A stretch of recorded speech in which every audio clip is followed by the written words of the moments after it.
There was silence all around. A tense calm dominated the atmosphere.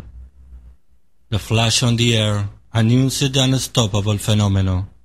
Here comes the perfect storm.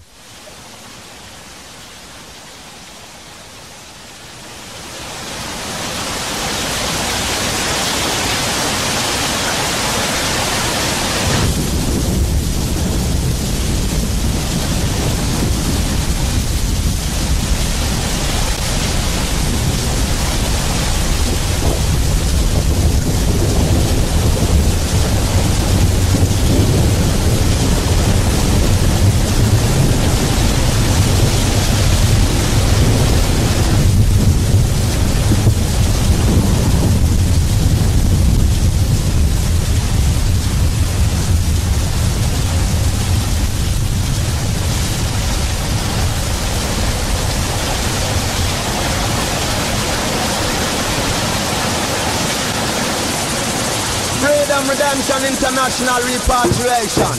No one knows. Africa for the Africans. There's a home and us abroad. Emmanuel's born and unborn. Birth life in place.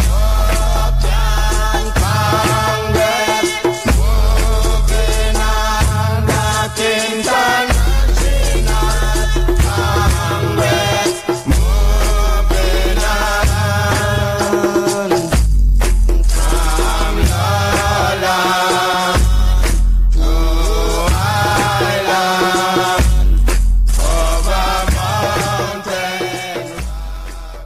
Conquering lion shall break every chain.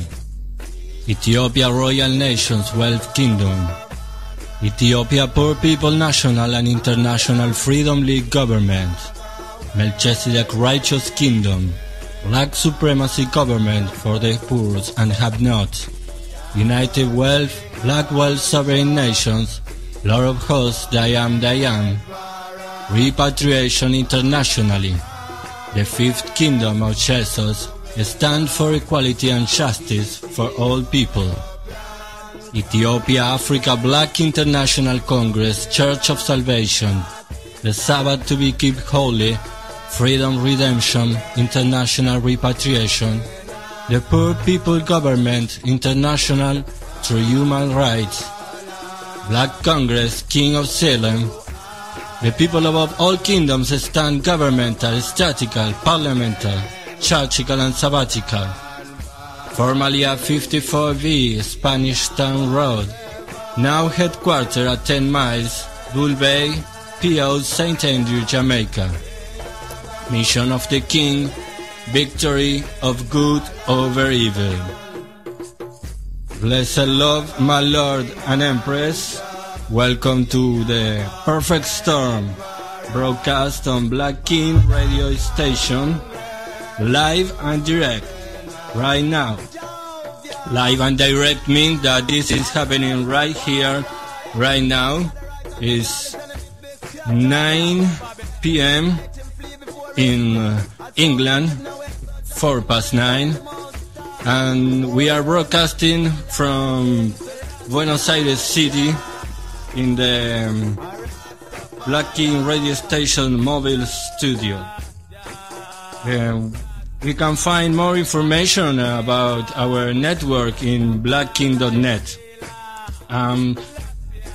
The topic for today is introduction to elder abuse and child abuse and neglect. There are two different topics, and we're going to hear the voice of some specialized professors on this topic. And for our part, this is just an introduction. This is a topic that will continue along the season, along the whole series of this broadcasting of this program, The Perfect Storm. Jehovah, Jah Rastafari.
So to start, we continue with some words on. First of all, we want to share some concept about child abuse and neglect. This concept will be with Jim Calvert, Director of Case Management, Family and Children's Services of Mensa County Department of Human Services. Child abuse and neglect is defined by law in the Colorado Children's Code, and it includes children from birth all the way up to 18 years of age. It covers the areas of physical abuse, emotional abuse, sexual abuse, and it includes neglect. One thing that's really important to note is that all ages of children are abused and neglected, and sometimes we do forget the teenagers. A lot of it looks the same between a small child and a teenager. Where it looks a little bit different sometimes is with neglect. A lot of times neglect can include a dirty house, not appropriate clothing, an environment that just isn't safe. So an environment for a 2-year-old that has a lot of things on the floor that they can put in their mouth or poisons that they can ingest are going to be dangerous, whereas with a 15-year-old, maybe not so much. The thing about neglect is usually the environments are chronic and pretty chaotic. So we're really looking at specific things. We aren't good housekeeping. We are looking at things that would be a danger to the child and their environment. It also goes into medical neglect, educational neglect, and supervision as well. So some examples of physical abuse would be evidence of skin bruising, bleeding, burns, fractures. Again, some kind of injury on a child that wouldn't normally happen in an accident. Sexual abuse is a little bit harder to define. It is any kind of inappropriate sexualized behaviors amongst family members or people in a position of trust. There also is what we call third-party sex abuse, and that would be with non-relatives or with strangers, and that also needs to be reported. Those investigations are different in that they are solely done by law enforcement. Again, a lot of ways to recognize sex abuse are sexualized behaviors of smaller children, having them say or do things that a child of that age wouldn't normally know or do, or teenagers that are associating with individuals that are more than 4 years their age if they're under 15. Emotional abuse is a little bit harder. It's harder for people to report. Emotional abuse is defined as identifiable and substantial impairment to a child based on emotional maltreatment. So we're not only looking at what's being said to them and how they're being treated, but how it's actually affecting their development psychologically and their well-being. Again, if you see something that just doesn't feel right, you don't really have to determine, well, is this going to affect a child for the rest of their life? Because you aren't going to know that. That's why it's important just to report it. Statistics are important because I think a lot of people within our community and other communities always think, I know that stuff happens, but it doesn't happen here. And the reality is child abuse is everywhere. In Mesa County, we get approximately 2,500 to 3,000 referrals a year. About 50% of all those referrals end up in an assessment, meaning we go out to the home and we look into it. The department, we are also going into risk factors, things like domestic violence, substance abuse, sibling aggression. So we're also looking at situations that can put children.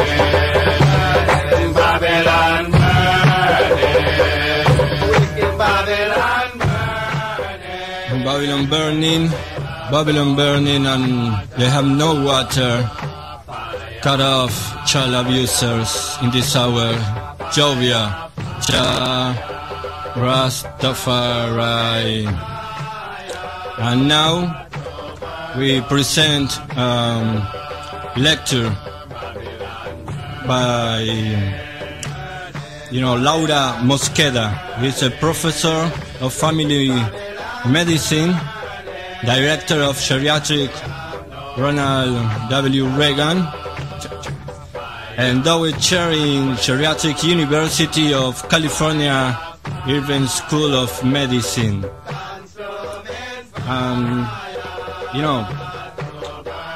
the views, opinions, and positions expressed in this lecture do not necessarily reflect the views, opinions, and positions of the ABIC.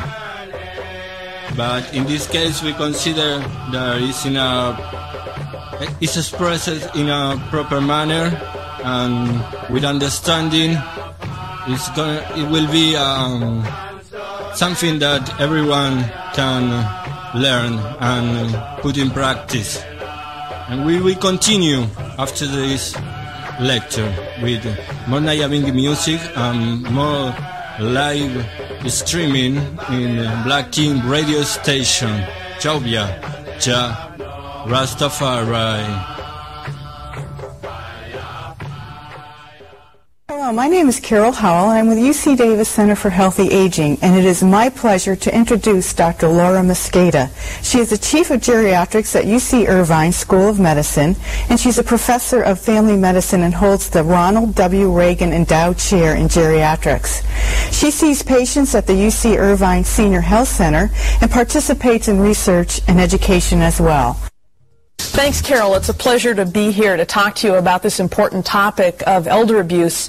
It's going to be a challenging topic, though. This is something that we don't talk about very often, and I think we really need to start challenging everybody in our society to think about this issue of elder abuse and understand it a little bit more. It's challenging in a number of different ways. I want people to imagine what it's like in terms of what elder abuse really is, to really ponder what it means to people, to take it beyond just the fact that, oh, that's a real shame that this occurs in our society, but to understand it as the trauma it really is to the people who are directly affected by it and everybody who loves them.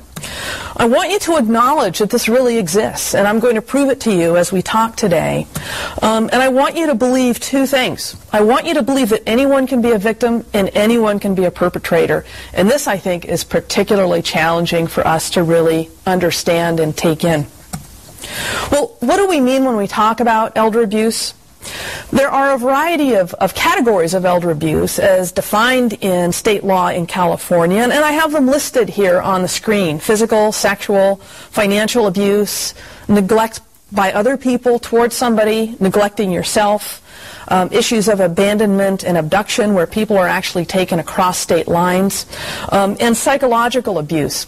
All of these types of abuse that I've just mentioned are reportable abuse. In other words, we are required, many of us, to report these to the state if we have a suspicion.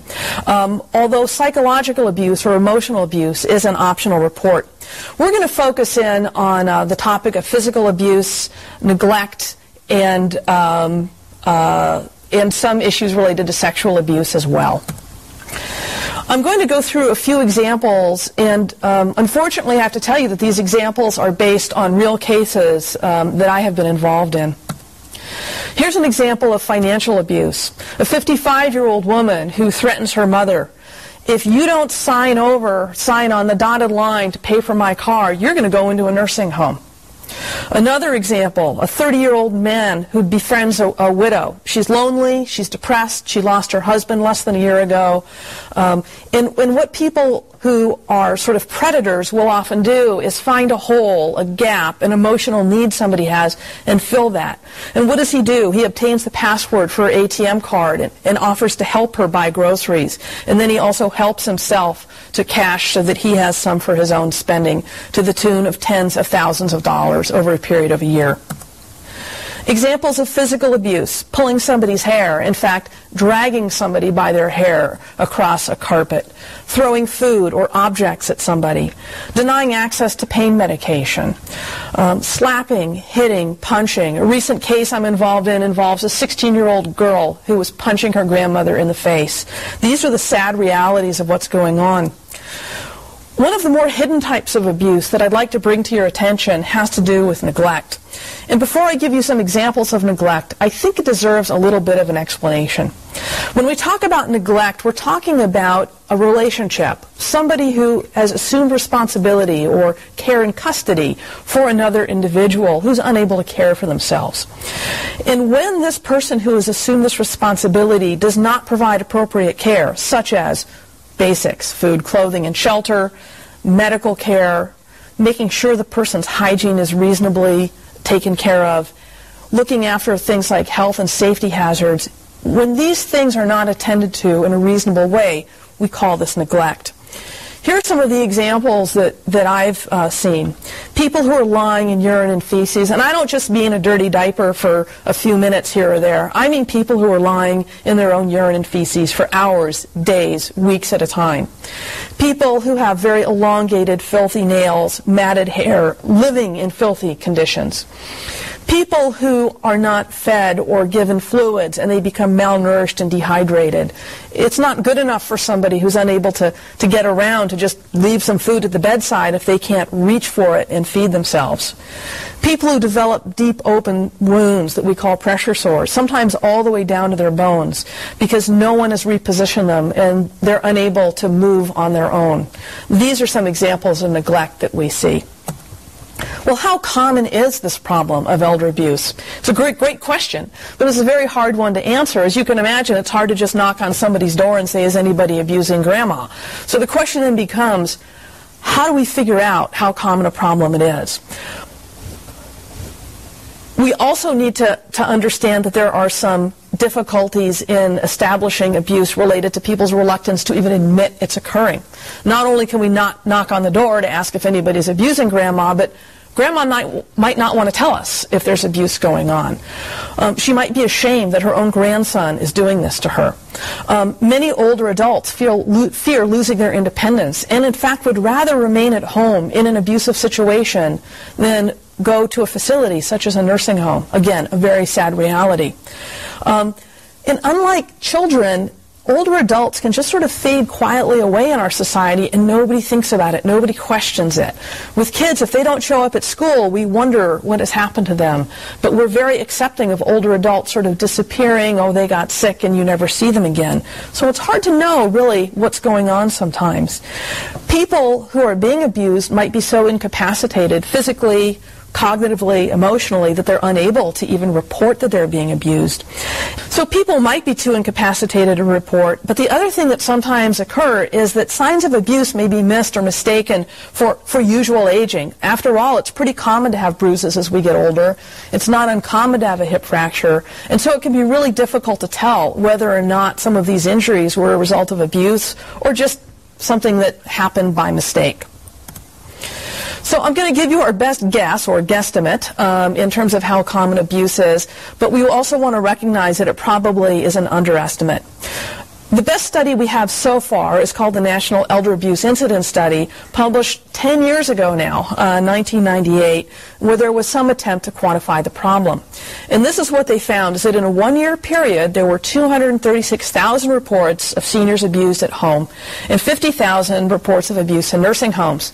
I want you to really pay attention to this because one of the common myths is that abuse occurs in nursing homes and it's really not an issue in society, when the reality is that the vast majority of abuse occurs in private homes and the most common perpetrator is a family member.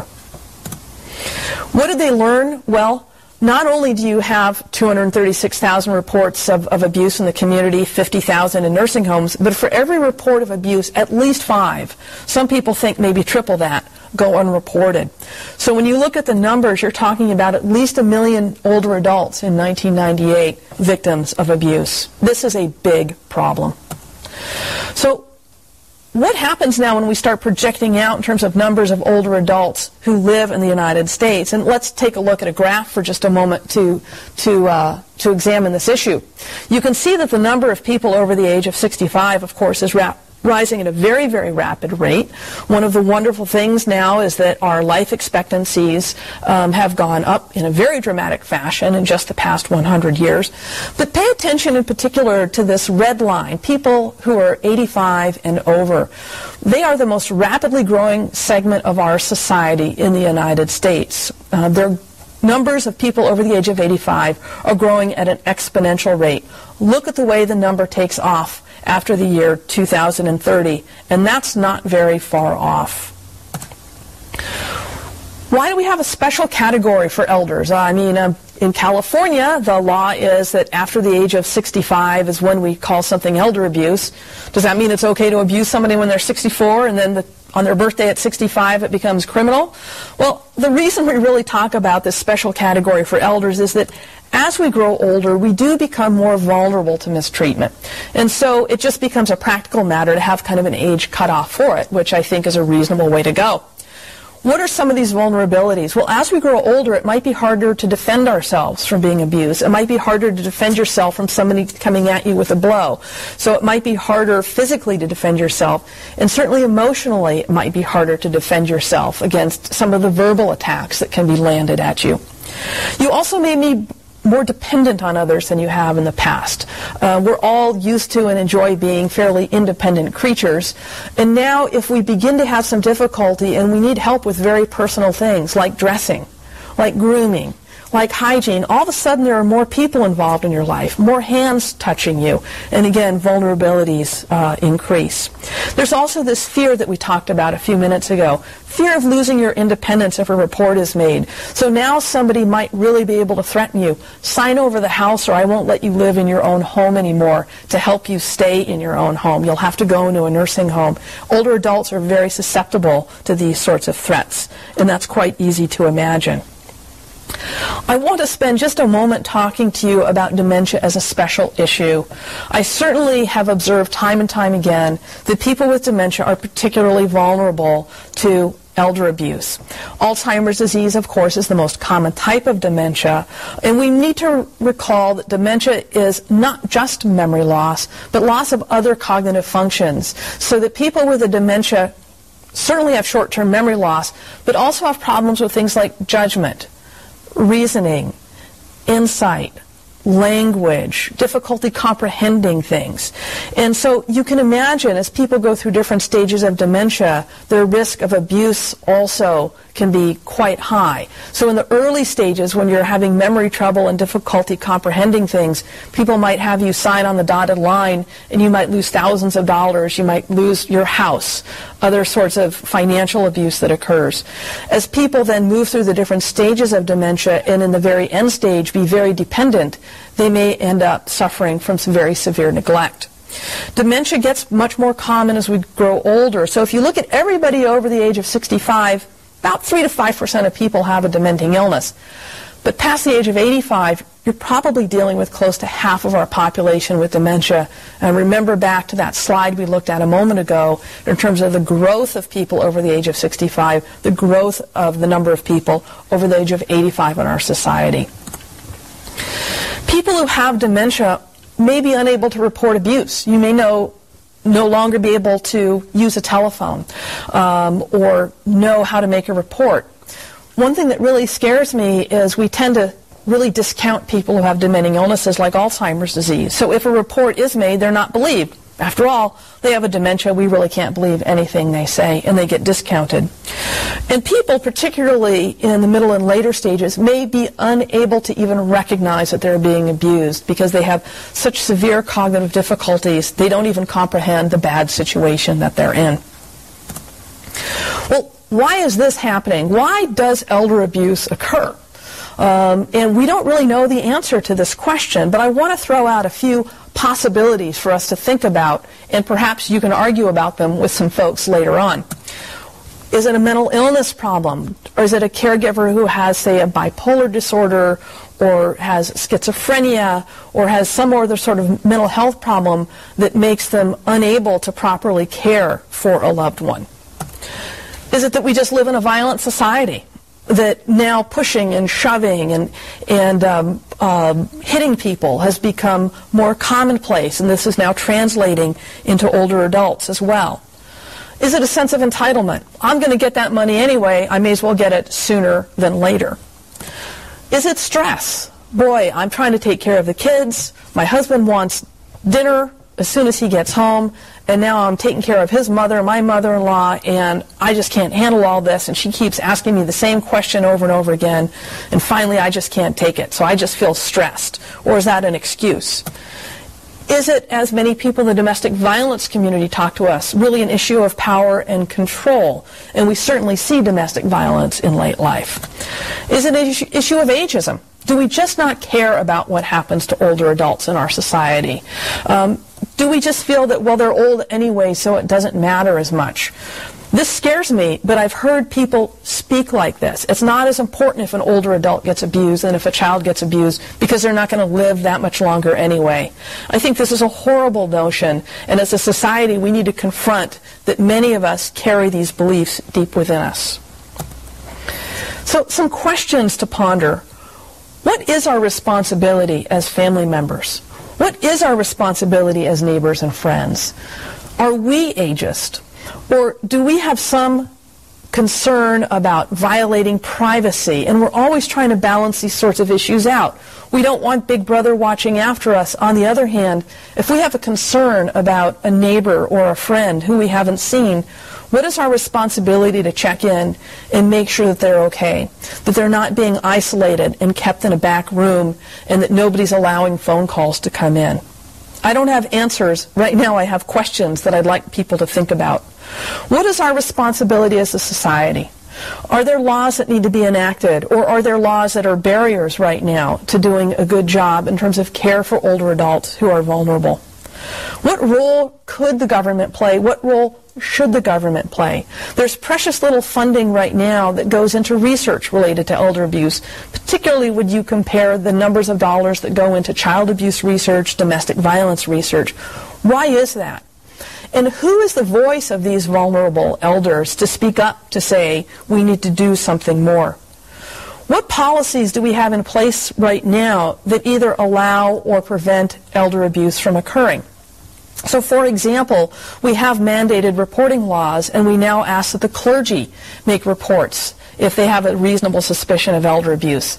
Many of us fear making these sorts of reports. We fear that some sort of SWAT team is going to roll in and grab Granny out of the house, when in fact that's very far from the truth. What we have are agencies through the government called Adult Protective Services, who I think are some of the unsung heroes in our society, who will go to these homes, sometimes in dangerous situations, to check on an elder to see if they're okay. One thing I've learned is it's not my responsibility to confirm whether or not abuse has occurred. My responsibility as a healthcare provider and my responsibility as a citizen is simply to have a reasonable suspicion. If I have enough of a concern that abuse is occurring, I have a responsibility to report to Adult Protective Services to ask them to check on this person who we have some worries about. They'll then go to the home and hopefully try to make a face-to-face visit and establish whether or not there really is a problem going on.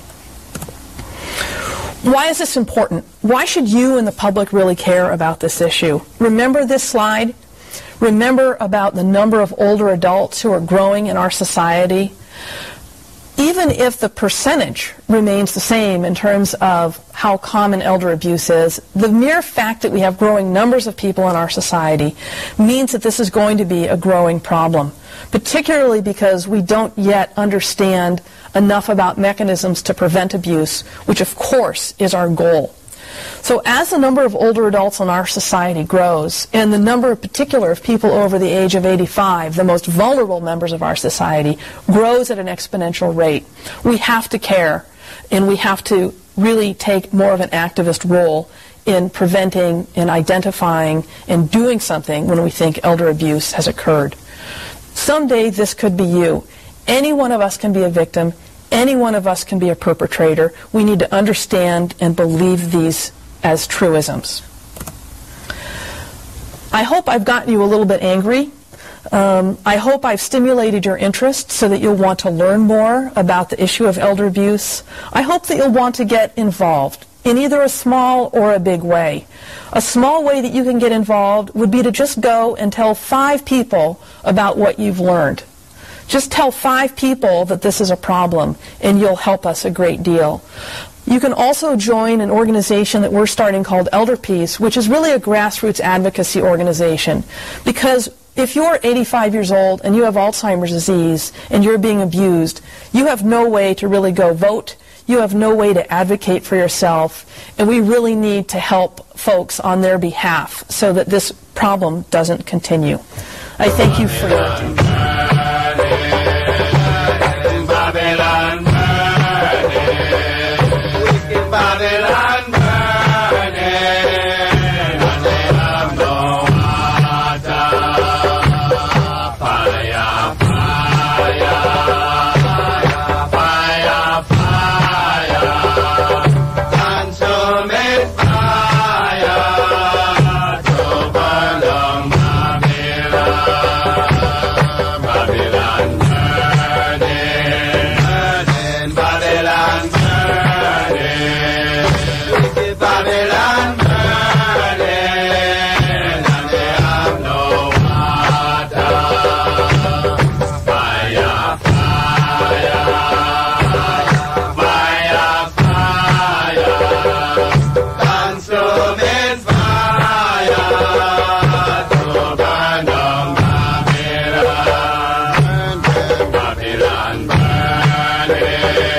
Nyahbinghi music non-stop, Black King radio station, continually agitating for our rights, human rights for one and all. Ethiopia, Jah, Rastafari. We glorify the strength of ones and ones. Honorable Shakalion, give them for the correction. This program starts at 8 p.m. England. So give time for, the mighty prophet strengthening this broadcasting. And we take this opportunity to bless up the royal family around the world. Recently we received a report from the EABIC in Martinique about an event in St. Vincent and Grenada. Honorable Priest Israel, Honorable Priest Kailash and Honorable Priest Westmore were present, representing the ABIC. So we do give thanks for such mighty work and continue agitating for our rights. As our teacher, our master, champion of human rights, show us, and us as little children shall follow the path of righteousness and salvation. Jah, Rastafari.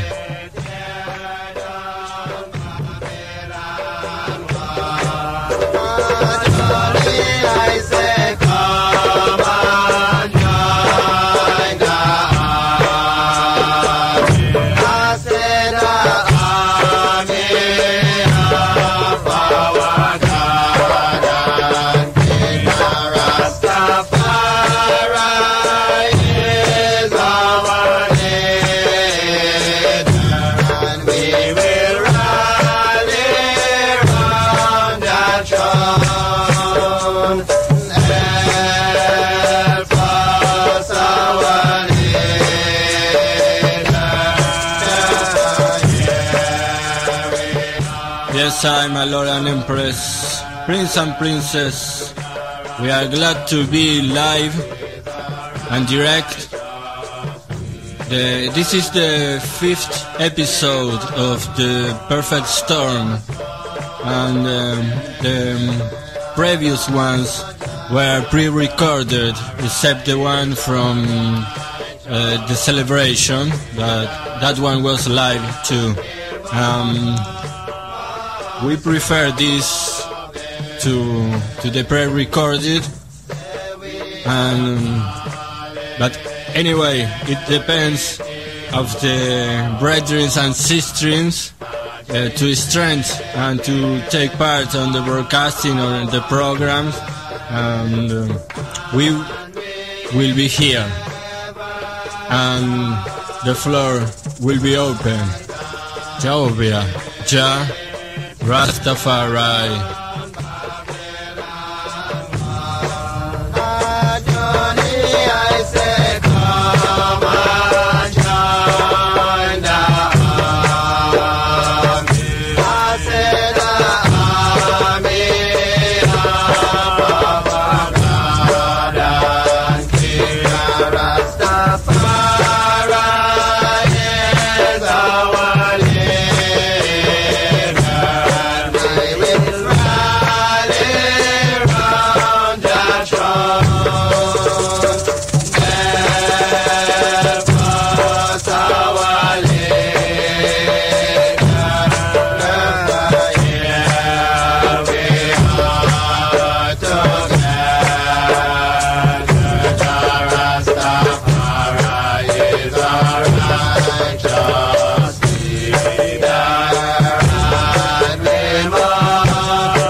evening tide and we are pressed with various hills drawn near.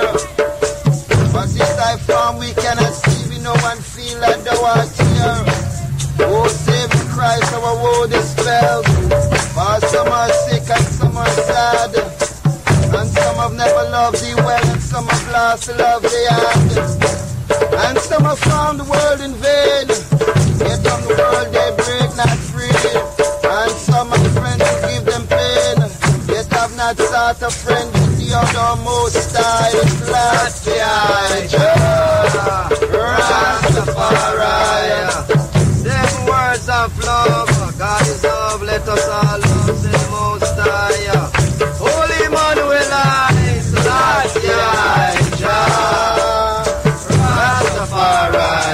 But Jesus, my Savior, who hung on that tree, open a fountain for Israel like me. The blood is that fountain that causes the stones, cleanses the foulest wherever it goes.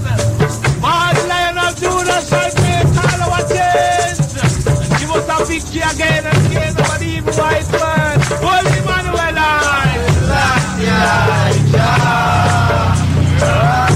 why the ship of stars is in the east, Lord? Why the Pope of Rome is in the past? Bring forth a development for the black house of Israel. 7 or 9 miles of black starlight. Carry us home, Holy Emmanuel, Selassie, Rastafari. I need thee every hour, most precious Lord. No tender voice like thy can be before. I need thee every hour, say thou dear Pai. Limitation lose their power when thou art nigh. I need thee, oh I need thee every hour, I need thee. Oh bless thee now, my Savior, I come to thee, all thou most high. Holy Emmanuel, Rastafari. For tongues and tongues to sing, my great Redeemer's praise. Triumph of my God and King, and of His grace. Jesus speaks and speaks today. New life to bed receive. Mournful broken heart night, and the humble poor believer. I am alive, Selassie, Rastafari is a prophet, Messiah God is his name. He bore the witness of niggas, Jah wonders to You are son and power to bring down the walls of Babylon. Nyahbinghi order, bringing life abundantly, free, without price, without money. Tell me what more can niggas do? But he laid the foundation and he opened wide the doors. Ethiopia, Jah, Rastafari. So we continue on the topic of child abuse and neglect and ancient abuse or elders abuse. So the idea for this first episode on these topics is to stimulate the search and research of information and experiences on this topic. This is a never-ending topic during this program, like other ones, like woman abuse. Will we reasoning on that topic too? This voice is not going to be silenced in front of these things, and our purpose is to create an unfriendly place for child abusers and elder abusers, an unfriendly place. So we need to speak clearly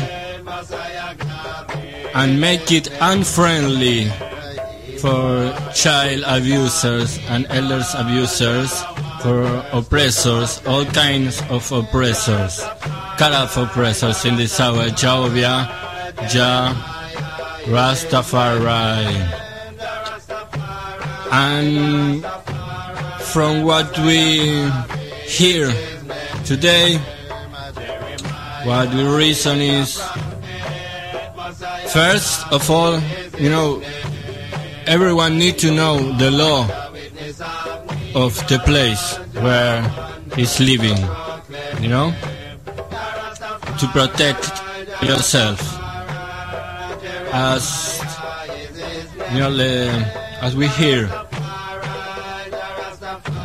we need to improve our knowledge and our experience in positive advantage of our family. Child abuse destroy families, child abuse destroy future. And it's not just a thing that happened isolated in the society or in the world where we live. It's something that is, it's a constant, it's cultural. So our fight will be cultural too. We don't fight against flesh. So with understanding, we will fight the good fight. And the conquered lion shall prevail and break every chain. Selassie Jah Rastafari. And anyway, it's can be a double-edged weapon and can be used by a state to take away the children from the parents. So we need to be wise. And, that could be a serious violation of human rights. Homeschooling can be considered neglect in some states or under determined law. So we need to study local law. And we are masters of creation. We are, the owners of our own destiny. And if you are in an area where the law is not going to protect you, you need to move. Move to other place where the law can protect you. And there's a place where the law protects I children. That is Ethiopia, Africa, Mount Zion. And it's the place where I can build up, the family in righteousness of salvation. As Marcos Garvey said, we are masters of creations. That means that we can change our surrenders, the things that are around us. We are masters of creation. We have dominion over nature. So in the same way, we can change that law that does not provide security. But you need, a righteous government to accept that righteous law. And America is not the case. America is built upon a foundation of killings and bloodshed. So I Rastafari is not going to take part with ex-governments. We are going to strengthen the Africans leaders, the Africans governments under the African Union, Latin American or Brazilians or Canadians or Jamaicans. It's not what we are. It's not what we are. We are black Africans, Ethiopians, sons and daughters. Jehovah, Jah, Rastafari. My Lord, an Empress. So more music, and we are reaching the end of the broadcasting, and I hope you have enjoyed this episode. This is a live show now, you know, so it's a new step forward, a full, positive vibration in which everyone can take part. That's the idea, that's the program. The floor is open. Jehovah, Jah, Rastafari.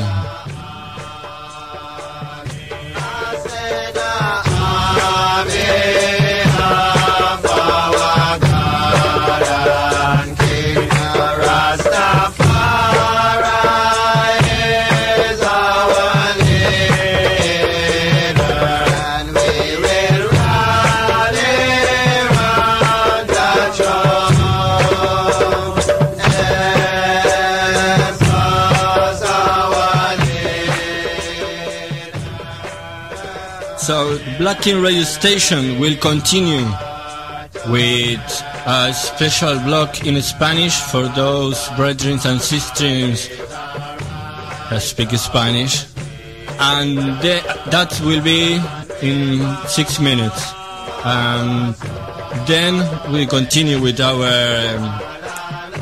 24 hours Nyahbinghi broadcasting 7 days, the 365 days of year. No? So, Nigos is love. Let us all love. Jah Rastafari.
Pharaoh still draw near.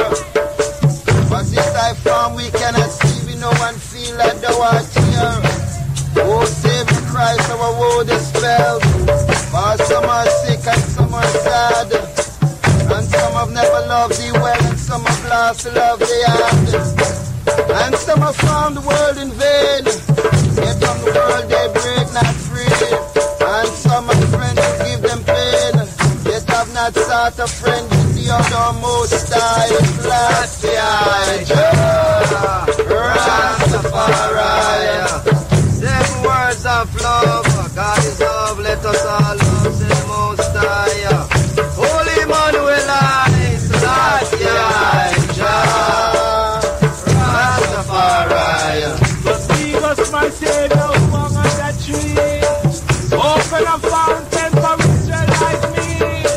The blood is that fountain that pardons the souls. Cleanses the foulest wherever it goes. For the Lion of Judah shall break all our chains. Give us a victory again and again over the evil white word. Holy Emmanuel,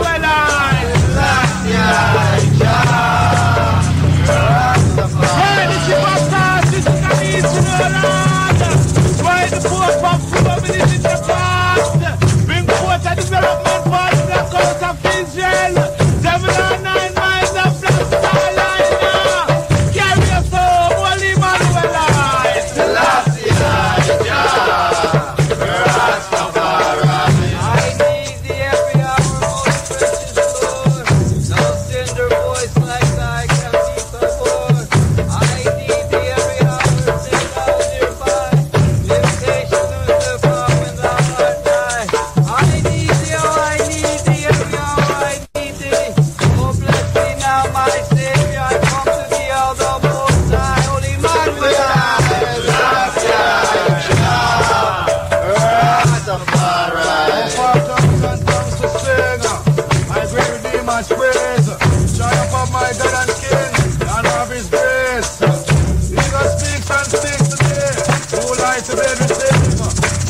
Broken out of time, and the humble poor